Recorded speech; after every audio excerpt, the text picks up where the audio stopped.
Intelligent investor जो book investing की दुनिया में बाइबल के नाम से जानी जाती है, उसका अध्याय नंबर 3 स्टॉक मार्केट का इतिहास का की इस ऑडियो बुक समरी स्टार्ट करते हैं। चलिए आज इस वीडियो को।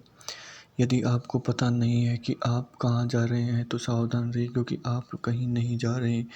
योगी बेरा इस अध्याय में ग्राहम बताते हैं कि वे कैसे भविष्यवाणियाँ काम करती हैं। वे 2 साल बाद के बाजार की हाल अपनी दूरदर्शिता से देखते हैं कि 1973-74 के विनाशकारी समय में भी बाजार से कैसे लाभ लिया जा सकता है। वह उसे कैसे प्रदर्शित किया जाता है, जिससे में अमेरिकी शेयरों ने अपना 37% मूल्य खो गया था।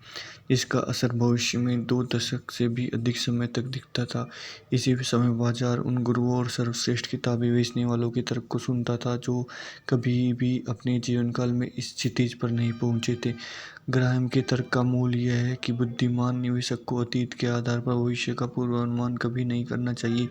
दुर्भाग्यवश यह वास्तव में एक गलती रही कि 1990 के दशक में जब एक के बाद एक बुलिश किताबों की एक धारा ने, जैसे वाटन फाइनेंस प्रोफेसर जेरेमी सिगेल के stocks for the long run 1994 के बाद जेम्स ग्लासमैन और केविन हेसेट के डो 36,000, डेविड एलियास के डो 40,000 और चार्ल्स कैडलेक के डो 1,00,000 करसेंडो 1999 आदि सभी प्रकाशित हुई।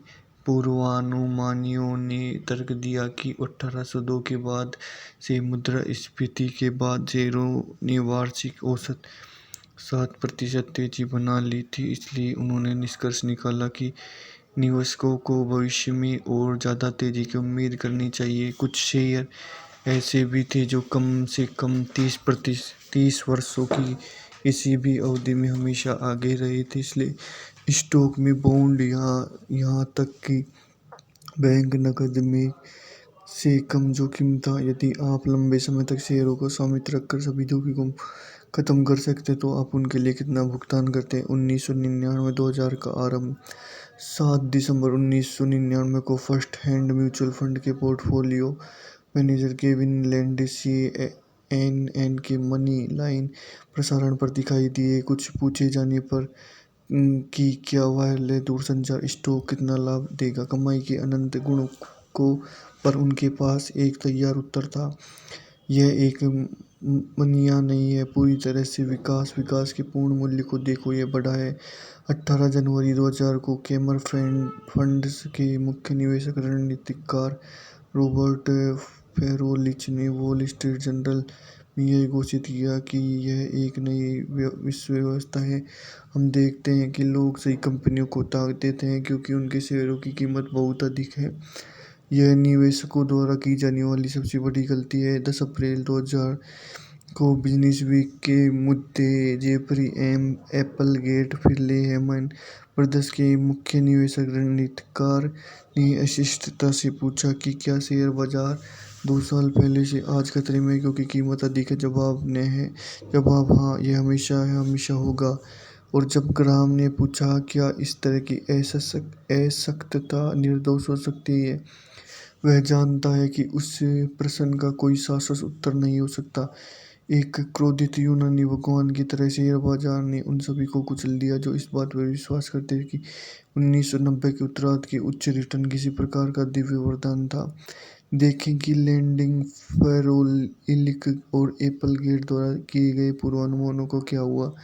2000 से 2002 तक लैंडिस के पालतू वायरलेस शेयरों को सबसे स्थिर नोकिया 67% गिर गए, जबकि सबसे खराब विनस्टार कम्युनिकेशन 99.9% गिर गया। फेरोइच के पसंदीदा शेयर सेस्को सिस्टम और मोटोरोला 2002 के अंत तक 70% से अधिक गिर गए। निवेशकों को अकेले सिस्को पर $40 बिलियन से अधिक का नुकसान हुआ, जो कि हांगकांग व इजराइल, कुवैत व सिंगापुर के संयुक्त आर्थिक उत्पादन से अधिक है। अप्रैल 2000 में जब एप्पलगेट ने उदारवादी सवाल पूछा तो डॉक्टर जोन्स इंटरेस्ट रेट 11,187 पर व नैस्डैक इम्पोजिट इंडेक्स 4446 पर था। 2002 के अंत तक डो 8300 के स्तर के आसपास घूम रहा था, जबकि नॉस्टॉक पिछले 6 वर्षों में अपने लगभग सबसे निचले स्तर 1300 पर अपने सभी लाभों को खत्म करके औंधे मुंह गिर गया था, जो कि जितनी स्पीड से गया वह उतनी स्पीड से नीचे गिरा। इस प्रकार के मार्केट के लिए स्थायी प्रतीक्षा के रूप में ग्राहक बुद्धिमान निवेशकों से कुछ सरल संदिग्ध प्रश्न पूछने का आग्रह करते हैं। शेयरों का भविष्य रिटर्न हमेशा अपने पिछले रिटर्न के समान क्यों होना चाहिए? जब प्रत्येक निवेशक का मानना है कि लंबे समय तक पैसा कमाने के लिए स्टॉक की गारंटी है, तो क्या बाजार में भारी गिरावट नहीं होगी? जब एक बार ऐसा होता है कि भविष्य में कैसे संभवतः उच्च रिटर्न प्राप्त हो सकते हैं? ग्राहम के जवाब हमेशा के रूप में तर्क और सामान्य ज्ञान में निहित है। किसी भी निवेश का मूल्य हमेशा इसके लिए भुगतान की जाने वाली कीमत का एक कार्य होना चाहिए। 1990 के दशक के अंत तक मुद्रास्फीति दूर हो रही थी, कॉरपोरेट लाभ तेजी से बढ़ रहे थे, अधिकांश दुनिया शांत में थी, लेकिन इसका मतलब यह नहीं था कि नहीं इसका मतलब यह हो सकता कि शेयर किसी भी कीमत पर खरीदने के लायक थे। चूंकि कंपनियां कमाई कर सकती थी जो सीमित है, निवेशकों को स्टॉक के लिए भुगतान करने के इच्छुक होने की कीमत भी सीमित होनी चाहिए। इस बारे में सोचें, माइकल जॉर्डन अपने समय का सबसे बड़ा बास्केटबॉल खिलाड़ी था और उसने प्रशंसकों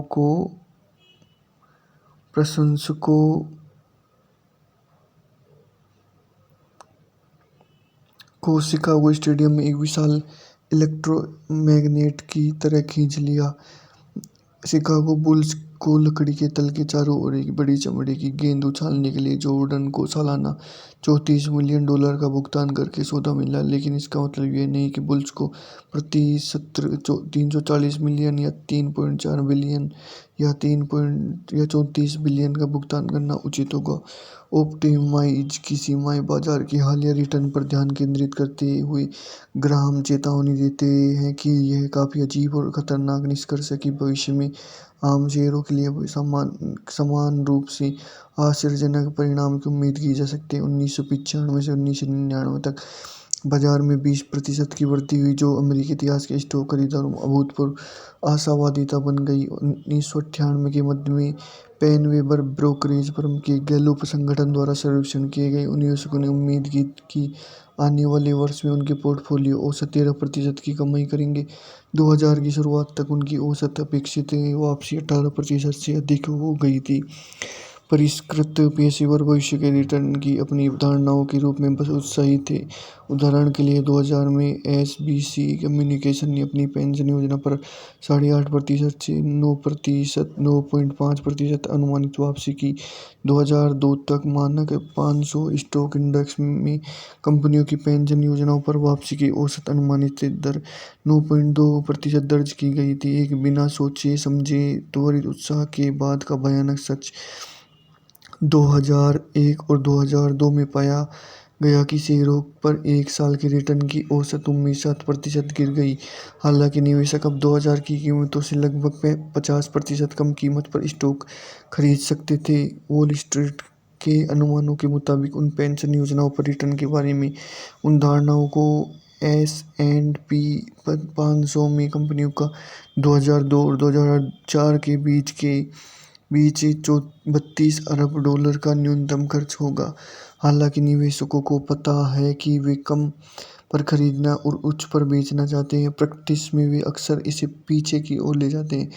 इस अध्याय में ग्राहम की चेतावनी सरल है। विपरीत के सिद्धांत के अनुसार अधिक उत्साही निवेशक जो लंबे समय तक शेयर बाजार में बने रहते हैं, उनके बारे में निश्चित है वे कम समय में गलत साबित हो सकते हैं। 24 मार्च 2000 को अमेरिकी शेयर बाजार का कुल मूल्य $14.75 ट्रिलियन तक पहुंच गया। 9 अक्टूबर 2002 तक यह केवल 30 महीने बाद कुल अमेरिकी शेयर बाजार 7.34 ट्रिलियन यानी 50.2% कम हो गया, जो कि $7.4 ट्रिलियन का नुकसान था।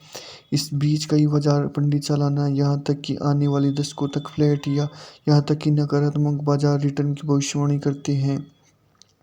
इस बिंदु पर ग्राहम का एक साधारण सवाल पूछते हैं, इस बात पर विचार करते हैं कि विशेषज्ञ आखिरकार गलत साबित हो चुके हैं, तब क्यों बुद्धिमान निवेशक फिर भी इन पर विश्वास करते हैं। आगे क्या होगा, शोर को ट्यून करें और भविष्य के रिटर्न के बारे में सोचें। इससे पहले ग्राहम के तरीके पर गौर करें। उनके अनुसार शेयर बाजार का प्रदर्शन 3 कारकों पर निर्भर करता है: वास्तविक विकास, कंपनियों की कमाई और लाभांश की बढ़ोतरी, मुद्रास्फीति वृद्धि दर, अर्थव्यवस्था में कीमतों की सामान्य बढ़ोतरी, सट्टा वृद्धि या गिरावट, निवेश के लिए जनता की भूख में कोई वृद्धि या कमी।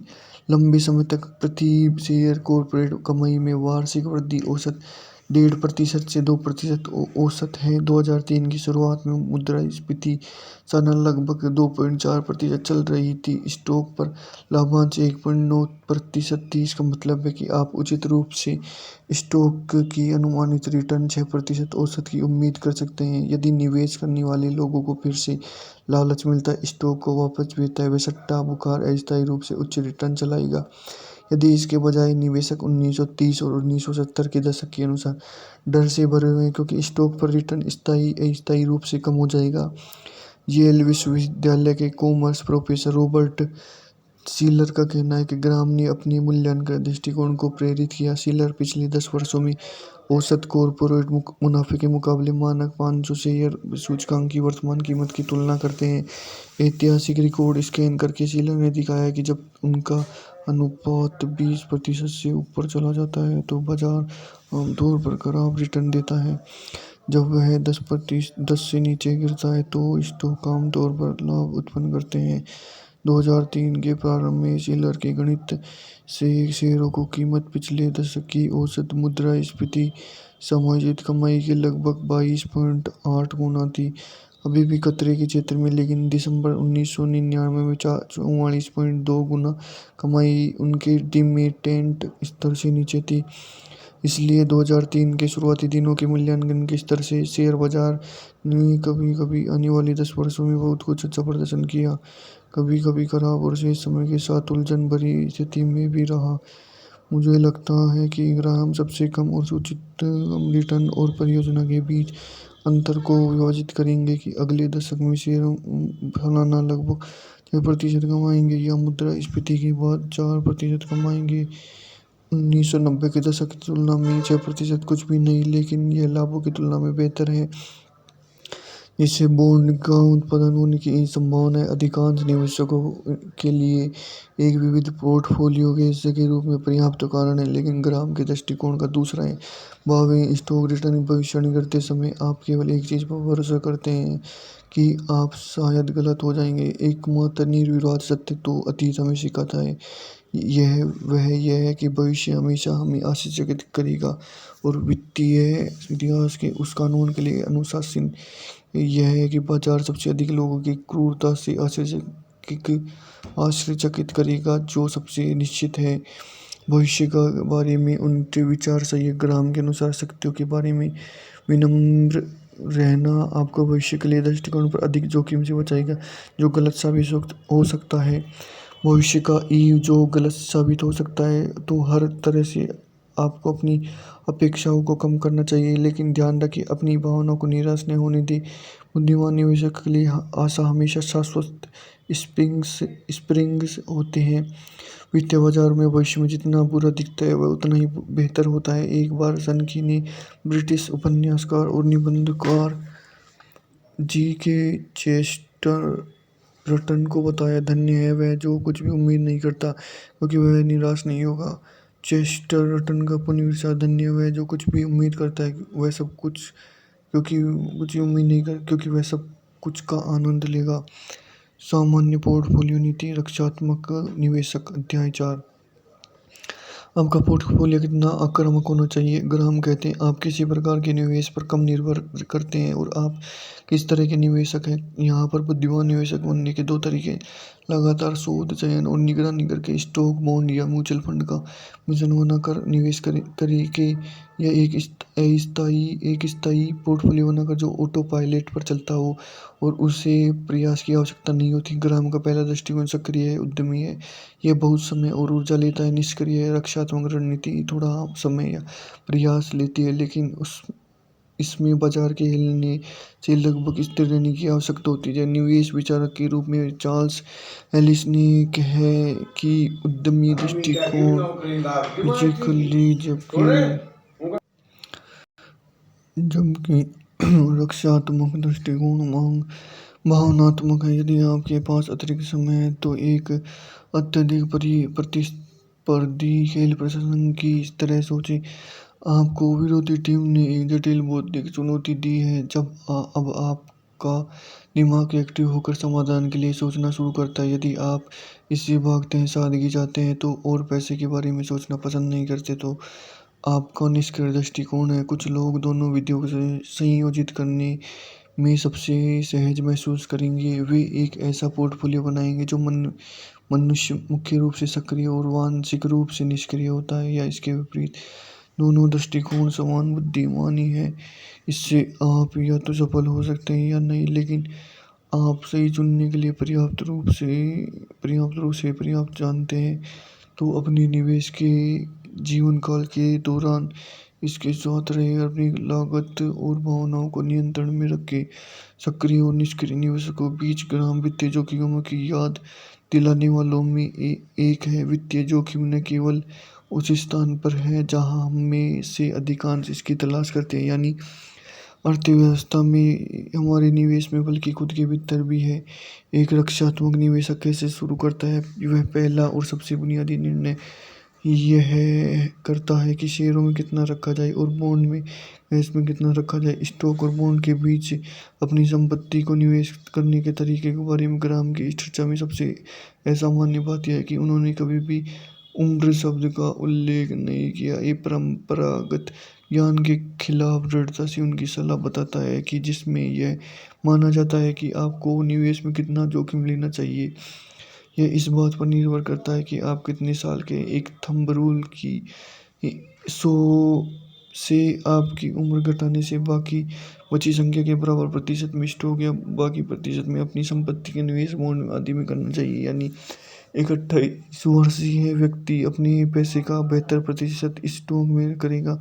81 वर्षीय व्यक्ति केवल 1 से 9% स्टॉक में रखेगा। बाकी सबकी तरह 1990 से 1999 के उत्तरार्ध तक की धारणाएं आम थी। 1999 में एक लोकप्रिय पुस्तक ने तर्क दिया कि यदि आप 30 से कम उम्र के हैं तो आपको अपने पैसे का 95% स्टॉक में निवेश करना चाहिए, भले ही आपके पास जोखिम के लिए कुछ भी न हो। जब तक आप इस सलाह के समर्थकों को अपने IQ से 100 घटाने की इजाज़त नहीं देते, आपको यह बताने में सक्षम होना चाहिए कि यहाँ कुछ गड़बड़ है। आपकी आयु को यह निर्धारण क्यों करना चाहिए? आप कितना जोखिम ले सकते हैं? एक 89 वर्षीय व्यक्ति $3 मिलियन के साथ पर्याप्त पेंशन और अपने पोतों पोते के लिए उसके ज़्यादातर पैसे को बॉन्ड के निवेश करने की सलाह देना क्या मूर्खता नहीं है? होगी। उसके पास पहले ही बहुत सारी आय है। उसके पोते को अंततः उसके शेयरों से वारिस होंगे जो 10 को पहले निवेश कर रहे हैं। दूसरी तरफ एक 25 वर्षीय नवयुवक जो अपनी शादी के भुगतान के लिए बचत कर रहा है, वह अपने सारे पैसे स्टॉक में डाल देगा। यदि शेयर बाजार एक बड़ा गोता लगा ले तो उसके पास उसके खर्चे वाले हिस्सों को करने की आय ही नहीं बचेगी। इससे भी कोई फर्क नहीं पड़ता आप कितने युवा हैं, आपके अपने पैसे की आवश्यकता शायद 40 वर्षों तक न पड़े।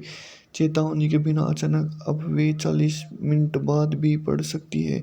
आप अपना काम खो सकते हैं, तलाक ले सकते हैं, अक्षम हो सकते हैं, या किसी भी तरह का जोखिम आ सकता है।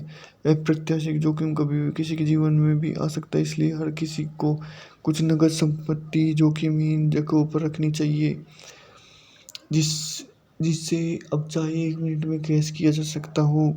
आखिरकार कई लोग ठीक से निवेश करना बंद कर देते हैं क्योंकि शेयर बाजार नीचे चला जाता है। मनोवैज्ञानिक ने बताया कि हम में से अधिकांश भविष्यवाणी करते हुए आज कम काम करते हैं। कम हम भविष्य में गतिशील रूप में चार्ज किए जाने वाले कार्यक्रम के बारे में कैसा महसूस करेंगे। जब स्टॉक 1980 और 1990 के दशक में 15% या 20% सालाना बढ़ रहा था, तब कल्पना करना आसान था कि आप आपके स्टॉक आपके जीवन के साथ चलेंगे। लेकिन जब आप प्रत्येक डॉलर को देखते हैं तो आप एक टाइम पर उतरने की निवेश करते हैं, तब बॉन्ड और नकद की सुरक्षा के उलझन में विरोध करना मुश्किल होता है।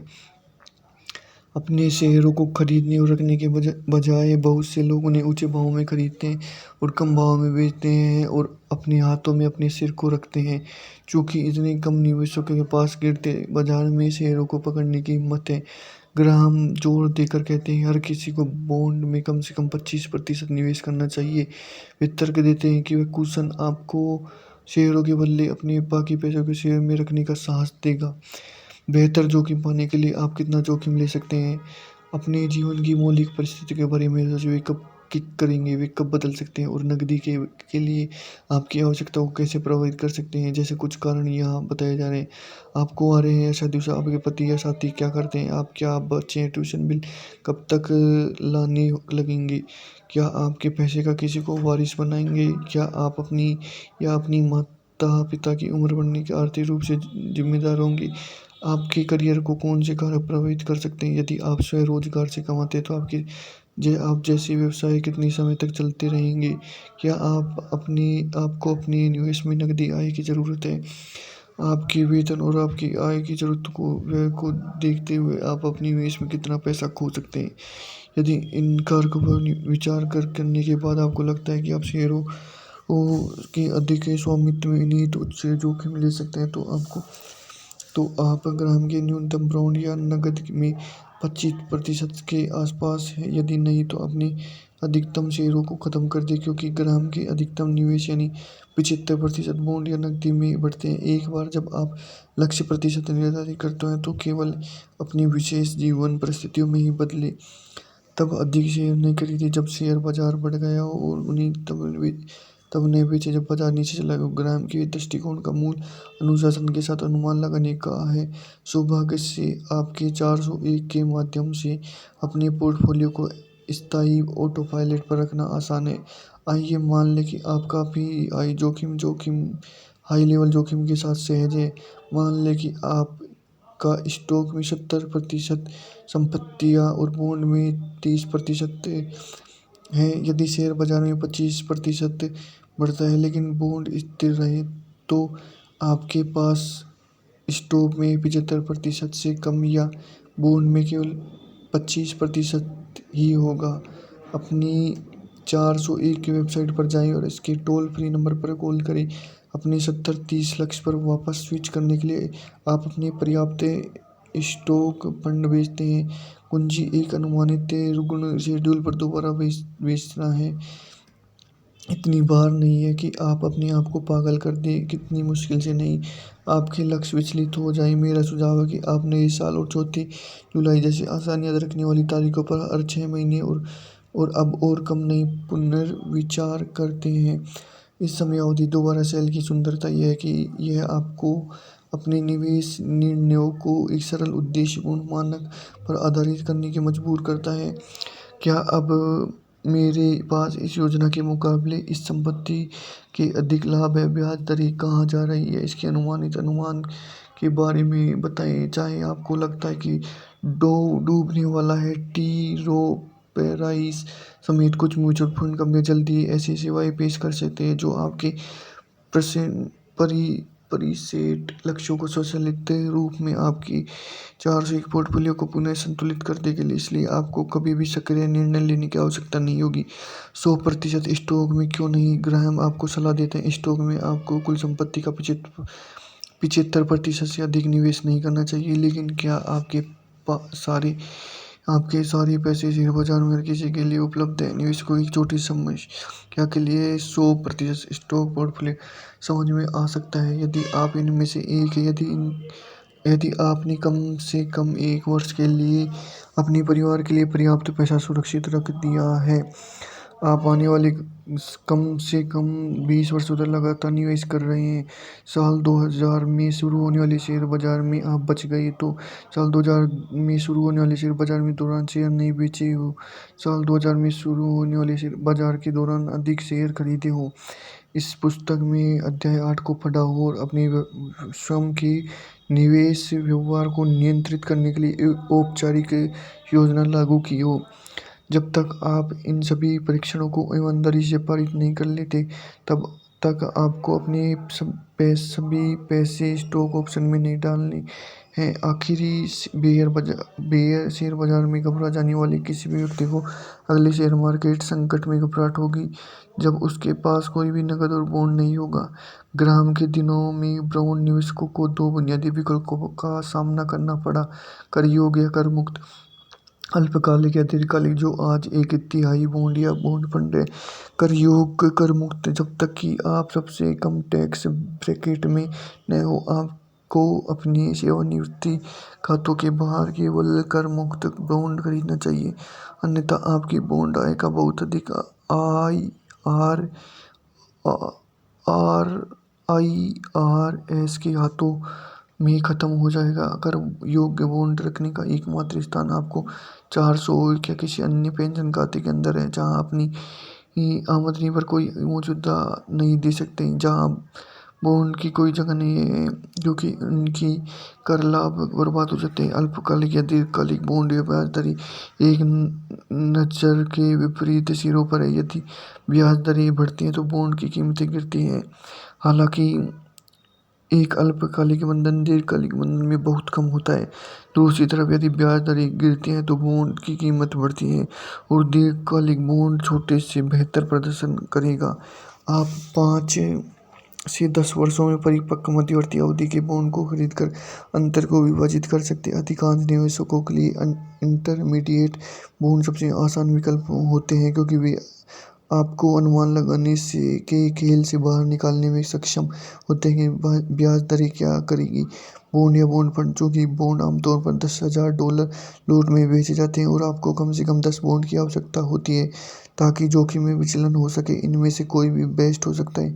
व्यक्तिगत बॉन्ड खरीदने में कोई मतलब नहीं होता जब तक कि आपके पास निवेश करने की कम से कम $1,00,000 न हो। बॉन्ड फंड मासिक आय की सुविधा के साथ सस्ते और आसान विविधता प्रदान करते हैं, जिससे आप कमीशन के भुगतान के बिना मौजूदा दरों पर सीधे फंड में फिर से निवेश कर सकते हैं। अधिकांश निवेशकों के लिए बॉन्ड फंड व्यक्तिगत बॉन्ड को हराते हैं। वैनगार्ड, फिडेलिटी, श्वाब व टी रो प्राइस जैसी प्रमुख कंपनियां कम लागत पर बॉन्ड फंड का विस्तृत मेन्यू प्रदान करती है। आप अपनी नकद से अधिक आय कैसे ले सकते हैं? बुद्धिमान निवेशकों को जमा या मनी मार्केट के बैंक प्रमाणपत्रों से बाहर जाने पर विचार करना चाहिए, जिन्होंने हाल ही में कम रिटर्न दिया हो। इन नकद विकल्पों में से कुछ हैं। ट्रेजरी सिक्योरिटी, यूएस सरकार के दायित्व के रूप में ट्रेजरी सिक्योरिटी वस्तुतः कोई क्रेडिट जोखिम नहीं लेते क्योंकि अपनी कर्ज पर चूक करने के बजाय अंकल सैम सिर्फ करों को जैक कर सकता है या आपको इच्छा पर अधिक पैसा प्रिंट कर सकता है। ट्रेजरी बिल 4, 13 या 26 सप्ताह में परिपक्व हो जाते हैं।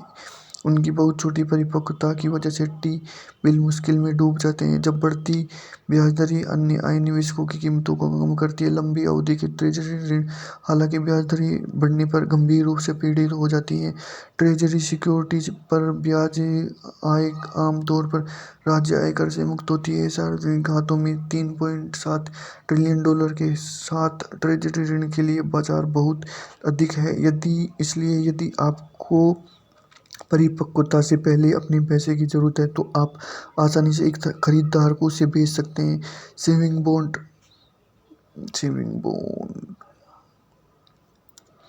ट्रेजरी के विपरीत विपणन योग्य नहीं है। आप उन्हें किसी अन्य निवेशक को नहीं बेच सकते और यदि आप उन्हें 5 साल से कम समय में रिडीम करते हैं तो आप 3 महीने के ब्याज को खत्म कर देंगे। इस प्रकार वे भविष्य में व्यय की जरूरत को पूरा करने के लिए मुख्य रूप से सेट अलोन मनी के रूप में उपयुक्त है। एक धार्मिक समारोह के लिए उपहार जो वर्षों दूर है। हार्वर्ड में अपनी नवजात शिशु को लगाने के लिए बचत शुरू करें। वे $25 जितने कम मूल्य में आते हैं, जिससे उन्हें पोते के लिए उपहार के रूप में आदर्श माना जाता है। निवेशकों के लिए जो आश्वस्त रूप में आने वाले सालों तक कुछ नकद छोड़ सकते हैं। मुद्रास्फीति संरक्षित आई बॉन्ड में हाल ही में लगभग 4% की आकर्षक ब्याज दर की पेशकश की। मॉर्गेज सिक्योरिटी यानी बंधक प्रतिभूतियां, संयुक्त राज्य अमेरिका के आसपास हजारों प्रतिभूतियों ने मिलकर इन बॉन्ड को फेडरल नेशनल मॉर्टगेज एसोसिएशन या सरकारी नेशनल मॉर्गेज एसोसिएशन जैसी कंपनियों द्वारा जारी किया गया। हालांकि उन्हें यूएस ट्रेजरी द्वारा समर्थित नहीं किया गया, इसलिए वे अपनी अधिक जोखिम को दर्शाने के लिए उच्च लाभांश पर बेचते हैं। मॉर्गेज सिक्योरिटी आमतौर पर जब ब्याज दरें गिरती हैं तब कम प्रदर्शन करती हैं। अच्छा mortgage security fund Vanguard, Fidelity और पिमको के साथ उपलब्ध है। लेकिन यदि कोई ब्रोकर कभी आपको सीएमओ बेचने की कोशिश करता है तो इसे बताएं कि आप अपनी प्रक्टोलॉजिस्ट के साथ अपॉइंटमेंट हो चुकी है। एन्युनिटीज यानी वार्षिकी है। ये बीमा जैसी निवेश आपको मौजूदा करों को रोकने और रिटायर होने के बाद पेंशन को बनाए रखने में सक्षम बनाता है और सावधि सालाना रिटर्न की एक सेट पर प्रदान करते हैं। ये एक उतार चढ़ाव वाली परिवर्तनीय वापसी प्रदान करते हैं, लेकिन रक्षात्मक निवेशकों को वास्तव में यहाँ क्या बचाव करने की जरूरत है। ज़्यादातर मामलों में एन्युटी के स्वामित्व के उच्च खर्च, जिसमें समर्पण मूल्य शामिल है, जो आपको शुरुआती निकासी पर लागू हो जाते हैं और इसके फायदे खत्म हो जाएंगे। कुछ अच्छी एन्युटी खरीदी जाती है, बेची नहीं जाती। यह एक एन्युटी विक्रेता के लिए कमीशन पैदा करती है। संभावना है कि यह खरीदार के लिए एक कम परिणाम देगा। केवल उन लोगों पर विचार कीजिए जिन्हें आप सीधे रॉक बॉटम के साथ करदाताओं के से खरीद सकते हैं, जैसे एमेरिटस, टाटा, सीआरईएफ और वैनगार्ड जैसी लागतें। पर प्रेफर्ड स्टॉक की पसंदीदा शेयर सबसे खराब दोनों दुनिया के निवेश है। ये बॉन्ड से कम सुरक्षित है, क्योंकि अगर बैंक दिवालिया हो जाते हैं उनके पास कंपनी की संपत्ति पर केवल एक माध्यमिक दावा होता है और वे आम शेयरों की तुलना में कम लाभ क्षमता प्रदान करते हैं। क्योंकि कंपनियां आमतौर पर ब्याज दरों में गिरावट या उनकी क्रेडिट रेटिंग में सुधार करते समय उनकी पसंदीदा शेयरों को कॉल या मजबूती से वापस खरीदते हैं। अपनी अधिकांश बॉन्ड पर ब्याज से भुगतान के लिए विपरीत एक जारी करने वाली कंपनी अपनी कॉर्पोरेट पर कर बिल से पसंदीदा लाभांश से भुगतान घटा नहीं सकती। अपने आप से पूछिए, यदि यह कंपनी मेरे निवेश पर के लायक होने के लिए पर्याप्त स्वस्थ है, तो यह बॉन्ड जारी करने के लिए टैक्स ब्रेक पर्याप्त करने के बजाय अपनी पसंदीदा स्टॉक पर जमा लाभांश क्यों दे रही है। संभावित उत्तर यह है कि कंपनी स्वस्थ नहीं है, इसके बॉन्ड के लिए बाजार खराब हो गया है और आपको अपने पसंदीदा शेयरों से संपर्क करना चाहिए, क्योंकि आप एक अपरिपक्व मृत मछली से संपर्क करेंगे। सामान्य शेयर 2003 के आरंभ में याहू स्टॉक स्कैनर की एक यात्रा से पता चलता है कि मानक के 500 सूचकांक में 1500 शेयरों में लाभांश 3.0% इससे अधिक था। कोई भी बुद्धिमान निवेशक इसमें कोई फर्क नहीं पड़ता लाभ के लिए कितना भूखा है, कभी भी अपनी लाभांश आय के लिए स्टॉक खरीद लेगा। कंपनी और उसके कारोबार ठोस होना चाहिए, उसकी स्टॉक कीमत उचित होनी चाहिए। लेकिन 2000 में शुरू होने वाले शेयर बाजार के लिए धन्यवाद। कुछ प्रमुख शेयर जब ट्रेजरी बॉन्ड से बाहर होते हैं, यहाँ तक कि सबसे रक्षात्मक निवेशक को यह भी पता होना चाहिए चुनिंदा रूप से ऑल बॉन्ड या ज़्यादातर बॉन्ड पोर्टफोलियो के स्टॉक जोड़ने से इसकी आय बढ़ सकती है, इससे संभावित वापसी बढ़ सकती है।